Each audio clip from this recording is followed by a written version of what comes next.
உலகம் முழுவதும் கொண்டாட்டத்துடன் புத்தாண்டு பிறந்தது. அதே சமயம் சீனாவின் வூகான் நகரத்தில் மூச்சு திணறல் பிரச்சனையோடு பலர் மருத்துவமனைக்கு வந்தனர்.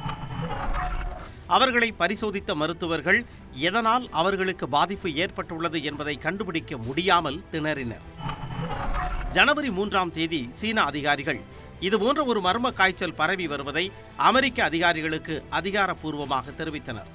உடனே ஒரு ஆராய்ச்சி குழுவை சீனாவுக்கு அனுப்ப சீனாவிடம் அமெரிக்க அதிகாரிகள் அனுமதி கேட்டனர். அதற்கு சீனா அனுமதி மறுத்துவிட்டது. ஆனால் காய்ச்சல் குறித்த தகவல்களை தொடர்ந்து அமெரிக்காவுடன் பகிர்ந்து கொள்ள சம்மதம் தெரிவித்தது. அடுத்த சில தினங்களில் ஹூபை மாகாணத்தில் காய்ச்சல் வேகமாக பரவ அதற்கு காரணமான கொரோனா வைரஸை முதலில் உலகிற்கு அறிவித்தார் சீன மருத்துவர் லீ வென்லியாங். ஜனவரி 11ஆம் தேதி சீனாவில் கொரோனாவால் முதல் உயிரிழப்பு ஏற்பட்டது. அதற்குள் வூகான் நகரத்தில் 100க்கும் மேற்பட்டோருக்கு கொரோனா உறுதி செய்யப்பட்டது. சீனாவில் நடைபெற்று வரும் கவலை தரும் நிகழ்வுகள் அமெரிக்க சுகாதாரத்துறையை விழித்துக் கொள்ளச் செய்தன. ஜனவரி 17ஆம் தேதி அமெரிக்காவின் மத்திய நோய் தடுப்பு நிறுவனம் நியூயார்க்கின் ஜான் எஃப் கென்னடி விமான நிலையத்தில் அவசர சோதனை மையத்தை நிறுவியது. சீனாவிலிருந்து அமெரிக்காவிற்கு வரும் பயணிகள் சோதனைக்கு உட்படுத்தப்பட்டனர். அந்த சமயம் அமெரிக்க அதிபர் ட்ரம்ப் புளோரிடாவில் உள்ள தனது பண்ணை வீட்டில் ஓய்வெடுத்துக் கொண்டிருந்தார். நிலைமையின் தீவிரத்தை உணர்ந்த சுகாதாரத்துறை அமைச்சர் அலெக்ஸ் அசார் ட்ரம்பை தொலைபேசி வாயிலாக தொடர்பு கொண்டு நிலைமையின் தீவிரத்தை விளக்கினார். உடனடியாக செயல்படாவிட்டால் மிகப்பெரிய அழிவை எதிர்கொள்ள வேண்டும் என்று ட்ரம்பை எச்சரித்தார். எதையும் மிகச் சாதாரணமாக எடுத்துக்கொள்ளும் அதிபர் ட்ரம்ப் அசாரின் எச்சரிக்கையையும் அவ்வாறே எடுத்துக்கொண்டார். அத்தோடு நில்லாமல் அசார் தேவையில்லாமல் அபயக்குரல் எழுப்புவதாகவும் ட்ரம்ப் அவரை விமர்சனம் செய்தார். அது டொனால்ட் ட்ரம்ப் செய்த முக்கியமான தவறு. ட்ரம்பின் அந்த அலட்சியத்தால் அமெரிக்க சுகாதாரத்துறை தன்னிச்சையாக எந்த முடிவையும் எடுக்க முடியாமல் திணறியது. அதற்குள் அமெரிக்காவிற்குள் corona நுழைந்துவிட்டது.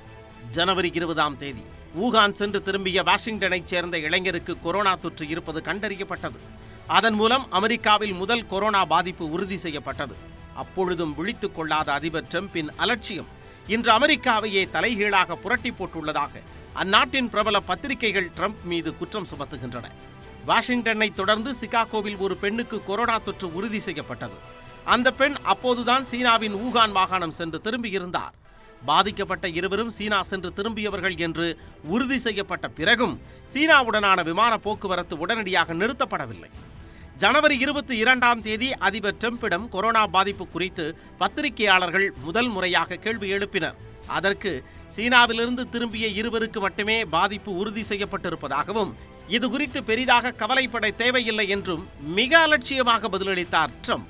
Because of all we've done, the risk to the American people remains very low. People die from the flu, and this is very unusual. And it is a little bit different, but in some ways it's easier and in some ways it's a little bit tougher. அதற்கு மறுநாள் Wuhan நகரத்தில் கொரோனாவால் பாதிக்கப்பட்டவர்களின் எண்ணிக்கை 200ஐ கடந்தது. நிலைமையின் தீவிரத்தை உணர்ந்த சீனா உடனடியாக செயல்படத் தொடங்கியது. வூகான் நகரத்தின் அனைத்து எல்லைகளையும் அடைத்து அந்த நகரத்தையே தனித்தீவாக மாற்றியது. அதற்குள் அமெரிக்காவில் மேலும் இருவருக்கு கொரோனா தொற்று உறுதி செய்யப்பட்டதை தொடர்ந்து சுகாதாரத்துறை விரைந்து செயல்பட முடிவெடுத்தது.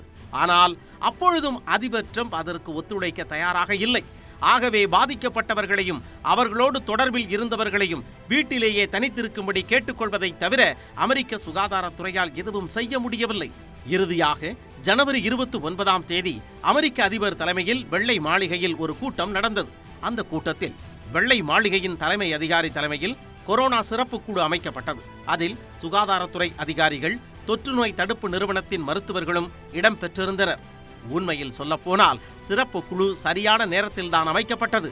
ஆனால் அந்த சிறப்பு குழுவிற்கு சீனாவுடனான விமான போக்குவரத்தை நிறுத்துவது, சீனாவில் சிக்கியிருக்கும் அமெரிக்கர்களை மீட்பது, வெளிநாடுகளிலிருந்து வருபவர்களை கண்காணிப்பது ஆகிய பணிகளை செய்வதற்கு மட்டுமே அதிகாரம் வழங்கப்பட்டது. பாதிக்கப்பட்ட இடங்களில் ஊரடங்கை அமல்படுத்துவது, தேவையான மருத்துவ உபகரணங்கள் கிடைப்பதை உறுதி செய்வது போன்ற மிக முக்கியமான பணிகளை செய்யும் அதிகாரம் அந்த குழுவிற்கு வழங்கப்படவில்லை. ஆகவே சரியான நேரத்தில் அமெரிக்கா விழித்துக் கொண்டிருந்தாலும் ட்ரம்பின் தவறான முடிவால் அவசியமான முன்னெச்சரிக்கை நடவடிக்கைகளை அமெரிக்கா மேற்கொள்ளவில்லை. இது டொனால்ட் செய்த இரண்டாவது தவறு.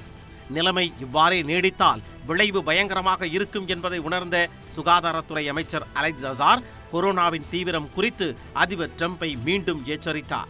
சீனாவைப் போல பாதிக்கப்பட்ட பகுதிகளில் ஊரடங்கை அமல்படுத்த வேண்டும் என்று அதிபரை கேட்டுக்கொண்டார். பல ஆயிரம் கோடி ரூபாய்க்கு சொந்தக்காரரும் அமெரிக்காவில் மட்டும் 500க்கும் மேற்பட்ட நிறுவனங்களின் அதிபருமான அமெரிக்க அதிபர் ட்ரம்ப் தொழில் முறையை முடக்குவதற்கு முன்வரவில்லை.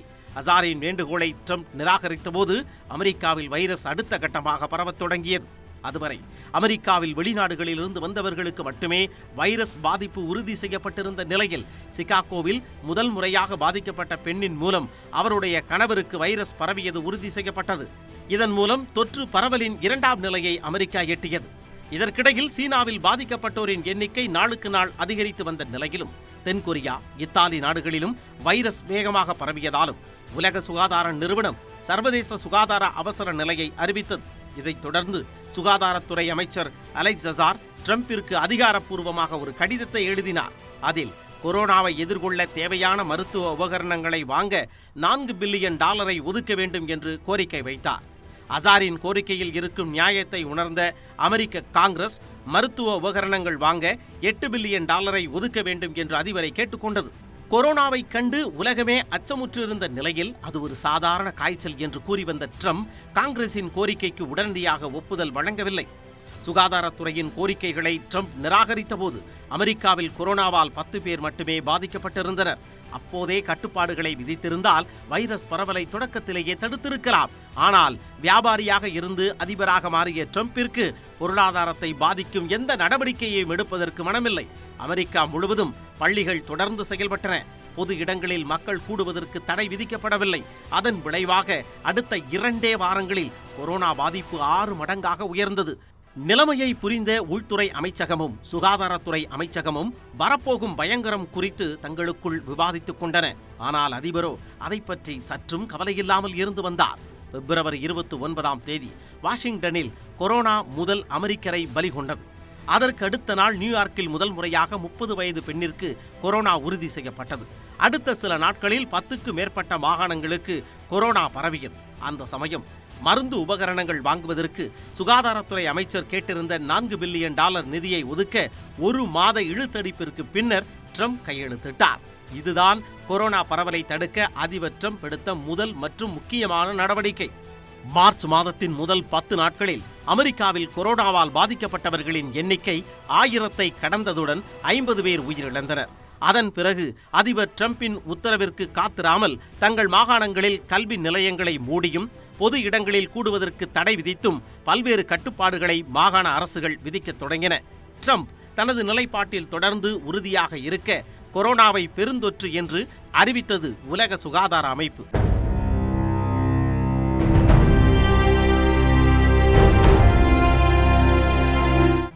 மார்ச் 13ஆம் தேதி கொரோனா பாதிக்கப்பட்டவர்களுடன் தொடர்பில் இருந்த நபர்களை சந்தித்ததால் அதிபர் ட்ரம்புக்கு கொரோனா சோதனை மேற்கொள்ளப்பட்டது. அதில் அவர் கொரோனாவால் பாதிக்கப்படவில்லை என்பது உறுதியானது. மார்ச் மாதத்தின் மையப்பகுதியில் அமெரிக்காவில் கொரோனாவால் பாதிக்கப்பட்டவர்களின் எண்ணிக்கை 5000ஐ கடந்தது. அப்போது அமெரிக்காவில் 90 பேர் உயிரிழந்திருந்தனர். அப்போதும் கூட முழுமையான ஊரடங்கை அமல்படுத்தாமல் சில கட்டுப்பாடுகளை மட்டும் அறிவித்தார் ட்ரம்ப். அதன்படி 10க்கு மேற்பட்ட நபர்கள் ஒன்று கூட வேண்டாம் என்றும் தேவையற்ற பயணங்களை தவிர்க்க வேண்டும் என்றும் அமெரிக்க மக்கள் கேட்டுக்கொள்ளப்பட்டனர். அப்போது அமெரிக்க அரசின் பாதுகாப்பு ஆலோசகர் ஓப்ரைன் கொரோனா பரவல் குறித்த தகவல்களை சீனா வெளிப்படையாக கூறவில்லை என்று சீன அரசின் மீது குற்றம் சுமத்தினார். அதன் நீட்சியாக கொரோனா தொடர்பாக அமெரிக்கா சீனா இடையே வார்த்தை போர் தொடங்கியது. அமெரிக்காவின் குற்றச்சாட்டிற்கு பதிலடியாக சீனாவில் கொரோனா வைரஸை அமெரிக்க ராணுவ வீரர்கள் தான் பரப்பியதாக சீன வெளியுறவுத்துறை செய்தி தொடர்பாளர் குற்றம் சாட்டினார். அந்த சமயத்தில்தான் கொரோனா வைரஸிற்கு புது பெயரை வைத்து அழைக்கத் தொடங்கினார் Donald Trump. By announcing some important developments in our war against the Chinese virus. Why do you keep calling this the Chinese virus? It comes from China. March 16ஆம் தேதி தனது ட்விட்டர் பக்கத்தில் கொரோனா குறித்து பதிவிட்ட ட்ரம்ப் அதை Chinese virus என்று முதல் முறையாக குறிப்பிட்டார். அதன் பிறகு நடைபெற்ற செய்தியாளர்கள் சந்திப்பிலும் கொரோனா வைரஸை சைனீஸ் வைரஸ் என்றே ட்ரம்ப் அழைத்தார். ட்ரம்பின் செயலை அமெரிக்க பத்திரிகைகளும் ஊடகங்களும் கடுமையாக விமர்சித்தன. கொரோனா பரவலை தடுக்க உரிய நேரத்தில் முன்னெச்சரிக்கை நடவடிக்கை எடுக்க தவறிய ட்ரம்ப் அதிலிருந்து தப்பிக்க சீனாவின் மீது பழி போடுகிறார் என்று அந்நாட்டு ஊடகங்கள் ட்ரம்பை விமர்சித்தன. சைனீஸ் வைரஸ் என்று அழைப்பதன் மூலம் அமெரிக்காவில் வசிக்கும் ஆசிய நாட்டவர்கள் மீது இன ரீதியான வெறுப்புணர்வு ஏற்பட ட்ரம்ப் காரணமாக அமைகிறார் என்றும் அவர் மீது கடுமையான விமர்சனம் வைக்கப்பட்டது. சீன அரசும் ட்ரம்பின் செயலை கடுமையாக விமர்சித்தது. இந்நிலையில் ஃபாக்ஸ் செய்தி நிறுவனத்திற்கு பேட்டியளித்த ட்ரம்ப் இந்த வார்த்தை யுத்தத்திற்கு சீனாவே காரணம் என்றார். அமெரிக்க ராணுவ வீரர்கள் கொரோனாவை பரப்பியதாக சீனா கூறியதால் சைனீஸ் வைரஸ் என்று தான் அழைத்ததாகவும் இனி அவ்வாறு அழைக்கப் போவதில்லை என்றும் கூறினார். எப்போலோ போன்ற வைரசுகள் அது கண்டறியப்பட்ட இடத்தின் பெயரில்தான் அழைக்கப்பட்டன என்பதை சுட்டிக்காட்டிய ட்ரம்ப் இதுவரை கொரோனாவை சைனீஸ் வைரஸ் என்று அழைத்ததற்கு வருத்தம் தெரிவிக்கப் போவதில்லை என்றும் கூறினார். அமெரிக்காவில் தொடர்ந்து மின்னல் வேகத்தில் கொரோனா பரவிக் கொண்டிருந்த சமயம் செய்தியாளர்களை சந்தித்த ட்ரம்ப் மலேரியாவுக்கு எதிராக பயன்படுத்தப்படும் ஹைட்ராக்சி குளோரோகுயின் என்ற மருந்தை எரித்ரோமைசினுடன் கலந்து உட்கொள்வது கொரோனாவுக்கு எதிராக ஆச்சரியமளிக்கும் வகையில் செயல்படுவதாக கூறினார். இது உறுதி செய்யப்பட்ட தகவலா என்று செய்தியாளர்கள் ட்ரம்பிடம் கேட்டபோது தான் மருத்துவர் இல்லை என்றும் அதை நான் எப்படி சொல்ல முடியும் என்றும் சர்வ சாதாரணமாக பதிலளித்தார். அதே செய்தியாளர் சந்திப்பில் ட்ரம்ப் பேசியதற்கு பிறகு பேசிய கொரோனா தடுப்பு குழுவைச் சேர்ந்த மருத்துவர் ஃபவுசி ஹைட்ராக்சி குளோரோகுயின் கொரோனாவுக்கு எதிராக செயலாற்றும் என்பதற்கு எந்த அறிவியல் பூர்வமான சான்றும் இல்லை என்று கூறினார். அதைத் தொடர்ந்து மருத்துவ ரீதியாக உறுதி செய்யப்படாத ஒரு மருந்து கொரோனாவை குணப்படுத்துவதாக ட்ரம்ப் தொடர்ந்து கூறி வருவதை அமெரிக்க பத்திரிகைகள் கடுமையாக விமர்சித்தன. அமெரிக்காவில் ட்ரம்பின் நெருங்கிய நண்பர்களே ஹைட்ராக்சி குளோரோகுயின் மருந்தை தயாரிக்கும் நிறுவனங்கள் நடத்துவதை சுட்டிக்காட்டிய நியூயார்க் டைம்ஸ் பத்திரிகை ட்ரம்ப் இந்த மருந்தை பிரபலப்படுத்துவதற்கு இது கூட காரணமாக இருக்கலாம் என்று கூறியது. அத்துடன் ஒரு வகையில் இந்த நிறுவனங்களில் ட்ரம்பின் நிறுவனங்கள் பங்குகள் வைத்திருப்பதையும் அந்த பத்திரிகை சுட்டிக்காட்டியது. ஹைட்ராக்சி குளோரோகுயின் மருந்து குறித்து ட்ரம்ப் கருத்து தெரிவித்த 2 நாட்களில் இந்தியாவில் கொரோனாவால் தீவிரமாக பாதிக்கப்பட்டவர்களுக்கு இந்த மருந்தை கொடுக்கலாம் என்று இந்திய மருத்துவ ஆராய்ச்சிக் கழகம் பரிந்துரை செய்தது. இதைத் தொடர்ந்து ஹைட்ராக்சி குளோரோகுயின் மருந்தை ஏற்றுமதி செய்வதற்கு இந்திய அரசு தடை விதித்தது. இந்த நிலையில் இந்திய பிரதமர் நரேந்திர மோடியுடன் அதிபர் ட்ரம்ப் தொலைபேசியில் உரையாடினார். அதன் பிறகு அமெரிக்க ஊடகங்களுக்கு பேட்டியளித்த ட்ரம்ப் ஹைட்ராக்சி குளோரோகுயின் ஏற்றுமதிக்கு விதிக்கப்பட்ட தடையை நீக்க வேண்டும் என்று நரேந்திர மோடியிடம் கேட்டுக்கொண்டதாக ட்ரம்ப் கூறினார். இந்த தடையை நீக்காவிட்டால் அதற்கான விளைவுகளை இந்தியா சந்திக்க நேரிடும் என்று மிரட்டும் துணியில் கருத்து தெரிவித்தார். I spoke to him Sunday morning, called him, and I said we'd appreciate your allowing our supply to come out. If he doesn't allow it to come out, that would be okay, but of course there may be retaliation. Why wouldn't there be? இந்த கருத்தை தனது ட்விட்டரிலும் Trump பதிவிட்டார். Trump இவ்வாறு கருத்து தெரிவித்த மறுநாளே hydroxy chloroquine ஏற்றுமதிக்கு விதிக்கப்பட்ட தடையை இந்தியா விலக்கிக் கொண்டது. உலக அளவில் பரவும் கொரோனா பெருந்தொற்றை கருத்தில் கொண்டு மனிதாபிமான அடிப்படையில் இந்த தடை நீக்கப்படுவதாக தெரிவித்த இந்திய அரசு இதை அரசியலாக்க வேண்டாம் என்றும் கேட்டுக்கொண்டது. ஏற்றுமதிக்கு விதிக்கப்பட்ட தடை நீக்கப்பட்டவுடன் பிரதமர் நரேந்திர மோடிக்கு ட்ரம்ப் நன்றி தெரிவித்தார். இதற்கிடையில் கொரோனா வைரஸ் பரவலின் மையமாக விளங்கிய சீனாவின் ஹூபே மாகாணத்தில் வைரஸ் பரவல் ஆச்சரியமளிக்கும் வகையில் கட்டுப்படுத்தப்பட்டது. ஹூபேயின் தலைநகரான ஊகானில் உயிரிழப்பே இல்லாத நிலை ஏற்பட்டது. அதே வேளையில் அமெரிக்காவில் வைரஸ் கட்டுக்கடங்காமல் பரவத் தொடங்கியது. ஒரே நாளில் 1000க்கும் மேற்பட்டோர் உயிரிழந்ததுடன் லட்சக்கணக்கானோர் பாதிப்புக்குள்ளாகினர். இது தொடர்பாக பேசிய உலக சுகாதார அமைப்பின் இயக்குனர் டெட்ரோஸ் சீனாவின் நடவடிக்கைகளை பாராட்டியதுடன் கொரோனாவை கட்டுப்படுத்த அமெரிக்கா விரைந்து செயல்பட்டிருக்க வேண்டும் என கூறினார். சீனாவை டெட்ரோஸ் பாராட்டியது ட்ரம்பை கோபமடைய செய்தது. டெட்ரோஸை கடுமையாக விமர்சித்த ட்ரம்ப் அவர் சீனாவுக்கு ஆதரவாக ஒருதலை பட்சமாக செயல்படுவதாக குற்றம் சாட்டினார். ஆகவே உலக சுகாதார அமைப்பிற்கு அமெரிக்கா அளித்து வரும் நிதி உதவியை நிறுத்தப் போவதாக வெளிப்படையாக மிரட்டல் விடுத்தார் ட்ரம்ப். ட்ரம்பின் இந்த கருத்தை முற்றிலும் மறுத்த டெட்ரோஸ் உலக அளவில் பெருந்தொற்று பரவி வரும் இந்த சமயத்தில் அரசியல் செய்வதை நிறுத்தாவிட்டால் உயிரிழப்புகள் தான் அதிகரிக்கும் என்று ட்ரம்பிற்கு பதிலடி கொடுத்தார். இந்த இக்கட்டான சமயத்தில் அனைத்து நாடுகளும் ஒற்றுமையுடன் செயல்பட வேண்டும் என்றும் அவர் கோரிக்கை விடுத்தார். கொரோனாவை எதிர்கொள்ளும் உயிர்காக்கும் உபகரணங்களை பாதிக்கப்பட்ட நாடுகள் மற்ற நாடுகளிலிருந்து இறக்குமதி செய்து வருகின்றன. அதுபோன்ற உபகரணங்களை அமெரிக்கா அத்துமீறி கைப்பற்றிக் கொள்வதாக ஜெர்மனியும் பிரான்சும் வெளிப்படையாக குற்றம் சுமத்தியுள்ளன. அமெரிக்க நிறுவனத்திடமிருந்து ஜெர்மனி ஆர்டர் செய்த 2 லட்சம் முகக்கவசங்களை ட்ரம்ப் அரசு பாங்காக் துறைமுகத்தில் தடுத்து நிறுத்தி அமெரிக்காவிற்கு திருப்பி விட்டதாக ஜெர்மன் அரசு குற்றம் சாட்டியுள்ளது.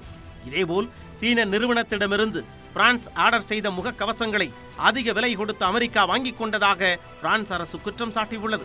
இதற்கிடையில் கொரோனா பாதிப்பை உடனடியாக கண்டறியும் ரேபிட் டெஸ்ட் உபகரணங்களை சீனா நிறுவனத்திடமிருந்து வாங்குவதற்கு இந்தியா ஒப்பந்தம் செய்திருந்தது. இந்தியாவில் கொரோனா வேகமாக பரவி வரும் நிலையில் அந்த சோதனை கருவிகள் ஏப்ரல் 10ஆம் தேதி இந்தியா வந்தடையும் என்று எதிர்பார்க்கப்பட்ட நிலையில் அவை அனைத்தையும் அமெரிக்கா வாங்கிக் கொண்டதாக தற்போது தகவல் வெளியாகியுள்ளது. இதனால் இந்தியாவுக்கு கிடைக்க வேண்டிய ரேபிட் டெஸ்ட் உபகரணங்களை ட்ரம்பின் அமெரிக்க அரசு தட்டி பறித்து விட்டதாக ஊடகங்கள் விமர்சித்தன. இதேபோல் கொரோனா வைரசுக்கு தடுப்பு மருந்தை கண்டுபிடிக்கும் பணியில் இறங்கியுள்ள ஜெர்மனியைச் சேர்ந்த கியூர்வேக் என்ற நிறுவனத்தை வாங்குவதற்கு ட்ரம்ப் முயன்றதாக ஜெர்மனியைச் சேர்ந்த பத்திரிகை ஒன்று செய்தி வெளியிட்டது. அந்த செய்தியை அந்த நிறுவனம் மறுத்திருந்தாலும் அதுபோன்ற ஒரு பேச்சுவார்த்தை நடைபெற்றதை அமெரிக்க ஊடகங்கள் உறுதி செய்கின்றன. ஒருபுறம் சீனாவையும் உலக சுகாதார அமைப்பையும் பத்திரிகைகளையும் விமர்சனம் செய்வதில் ட்ரம்ப் மும்முரம் காட்டிக் கொண்டிருக்க, அமெரிக்காவில் கொரோனாவால் பாதிக்கப்பட்டவர்களின் எண்ணிக்கை 8 லட்சத்தை நெருங்கியுள்ளது. இதுவரை அமெரிக்காவில் கொரோனா பாதிப்பால் 40,000த்திற்கு மேற்பட்டோர் உயிரிழந்துள்ளனர். இந்த எண்ணிக்கை தொடர்ந்து அதிகரித்து வரும் நிலையில் ட்ரம்பின் தாக்குதல் வளையத்தில் தற்போது சிக்கியிருப்பது மருத்துவர் ஆண்டனி ஃபவுசி இருந்தால் அமெரிக்காவில் தற்போது கொரோனாவால் ஏற்பட்டுள்ள பெரும் பாதிப்பை தவிர்த்திருக்கலாம் என்று கருத்து தெரிவித்தார். இதைத் தொடர்ந்து ட்ரம்ப் குடியரசுக் கட்சியைச் சேர்ந்த செனட் உறுப்பினர் ஒருவர் ஆண்டனி ஃபவுசியை நீக்கும் நேரம் வந்துவிட்டது என்று தனது ட்விட்டர் பக்கத்தில் பதிவிட்டிருந்தார். அந்த பதிவை ரீட்வீட் செய்துள்ள ட்ரம்ப் ஃபவுசி கூறுவது தவறான தகவல் என்றும் பதிவிட்டுள்ளார். ஒரு பக்கம் கொரோனா வைரஸ் அமெரிக்காவை ஆட்டி படைத்துக் கொண்டிருக்க, இன்னொரு பக்கம் தொடர்ச்சியான தவறுகள், அடுத்தடுத்த சர்ச்சைகள், பகிரங்கமான மிரட்டல்கள், அதிரடியான விமர்சனங்கள் என்று அமெரிக்க அதிபர் டொனால்ட் ட்ரம்ப் அரசியல் ஆவர்த்தனம் நிகழ்த்தி கொண்டிருக்கிறார்.